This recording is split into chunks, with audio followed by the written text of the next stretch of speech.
আসসালামু আলাইকুম রহমতুল্লাহ। এটা হচ্ছে নিসান এক্সটাল হাইব্রিড, মডেল ইয়ার হচ্ছে 16।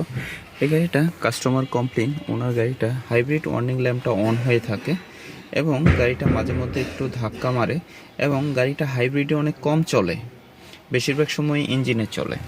তো ফাইনালি উনি আমাদের কাছে আসে, আমরা ওনার গাড়িটা স্ক্যানিং করতেছি এবং গাড়িটাতে আমরা কিছু ডায়াগনোসিস করে আমরা কিছু ফল কোড পেয়েছি।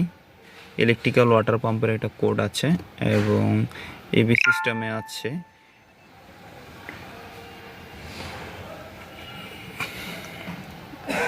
আমরা এই সিস্টেমগুলো নিয়ে অ্যাভেলেবেল কাজ করি। আপনাদের যে কোনো ধরনের